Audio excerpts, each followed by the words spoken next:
help me out here. What's a reasonable amount of annoyed to be that the Cardinals just dropped 2 straight to the White Sox? Because, I mean, they still have the best record in baseball by a handful of games, but it's really annoying, and I'm trying to be a reasonable amount of upset. Who am I kidding? This is the internet. We don't do reasonable around here. As a wise person once said, ain't nobody got time for that.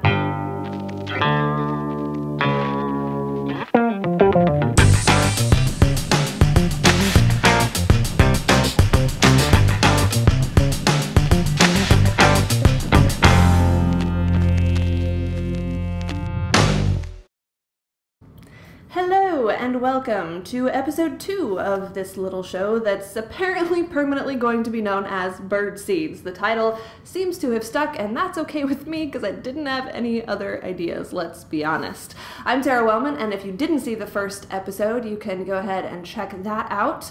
Either now or later, whatever, I'll leave that up to you. But regardless, thanks to all of you for watching the first show. I didn't quite expect the response that I got, so I'm pretty happy about that. Enough that I'm back for round 2 after another interesting week of games in St. Louis with Chicago as the theme. The Chicago Cubs were first on the agenda. They came into town looking to cut into the pretty significant lead that the Cardinals have over the Cubs in the NLC. Unfortunately for the Cubs, that's not quite how things went down. Instead, the Cardinals were able to rally and take advantage of some key Chicago mistakes and provide a little offensive punch of their own and sweep all 3 games.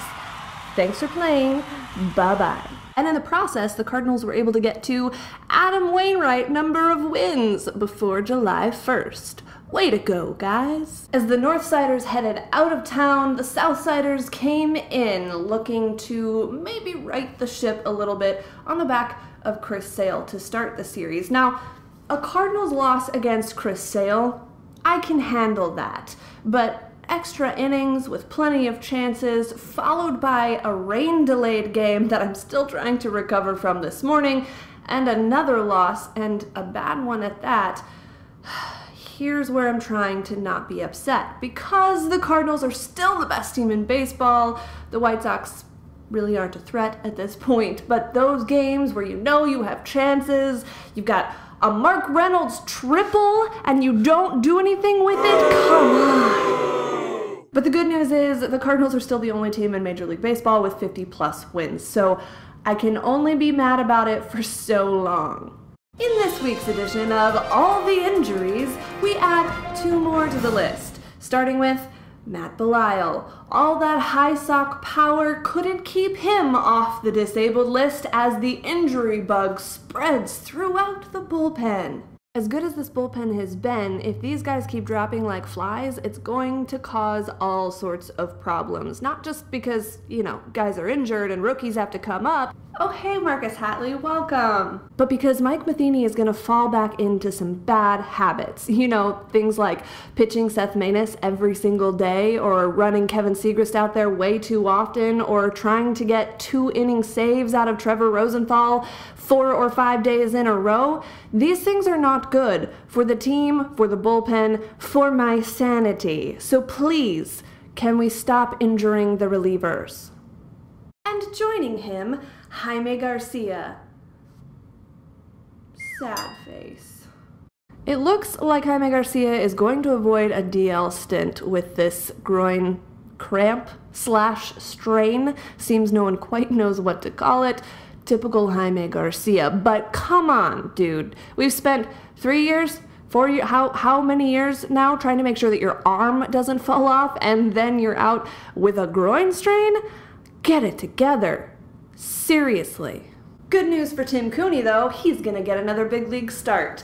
Here's to hoping it goes better than his debut. And how about an injury that everyone wants to pretend isn't really an injury, and they're just gonna keep playing like it's not really an injury to hopefully avoid it actually being an injury? Yes, I'm talking about you, John Jay. Oh, and Mike, this is for you. If John Jay is injured, you know, which might explain that 164 batting average right now in the month of June, maybe he shouldn't play every day.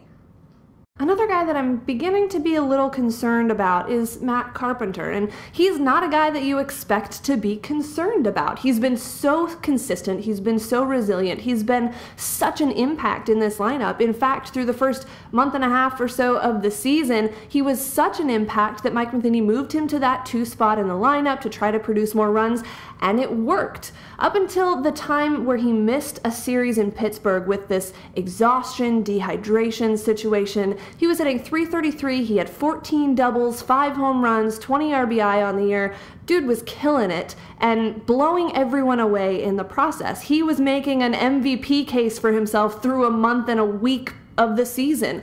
And then this exhaustion thing happened. Since then, I'm going to read this so that I don't get it wrong. Since then, he's hitting .234 with 7 doubles, 3 homers, 17 RBI, 26 walks, and get this, 42 strikeouts. That is so not Matt Carpenter. There's something seriously going on there. And I'm starting to wonder if maybe it's not so much health, maybe it's not so much timing, maybe it's something else completely, and I've got a little bit of a theory, so bear with me. Matt Carpenter has spoken openly about the fact that he may not always be the most naturally gifted baseball player, but he's always going to be one of the most hardworking. His work ethic was praised from spring training all the way through that first month of the season where he was tearing it up. And then when this exhaustion thing happened, the comments changed a little bit. There was a little bit more focus on maybe he needs to slow it down, maybe he needs to step back, tone it down a notch, and not spend quite so much time in the weight room, not take quite so many cuts in the batting cage, and maybe just slow it down a little bit. And that's all good and well as far as his overall health, but here's the thing. If that's the routine that was making him successful, and then you make the guy change the routine that made him successful, is it really surprising that he's not being so successful? Maybe it's just a matter of time, letting him figure out a different routine that allows him to be equally successful without the same level of stress on his body and his mind and his emotions and whatever else goes into the kind of exhaustion that he was dealing with. Also, we just continue to hope that it's nothing actually physical that's wrong because, you know, Cardinals, that's how it tends to go. All right, I've been avoiding this because I don't really want to go there, but someone asked me to explain why Pete Kozma is still on the roster. I've watched Pete Kozma play since his low-A baseball days in the Quad Cities, and he was always a bit of a fan favorite, especially for my dad and I, which may have actually started based on the way the announcer always introduced him. Now batting for the Quad Cities River Bandits, shortstop, Pete Kozma! You know, there was one time where I was known as the Pete Kozma All-Star Girl. After his 2012 season, I just thought that I would throw it out there that Pete Kozma was gonna make the All-Star team in 2013 and blow everyone away. Yeah, I don't always get it right. In answer to your question, how can Pete Kozma still be on the roster? I don't know. I don't know. Moving right along. So what's on tap for your 4th of July weekend? Why, the Padres, of course.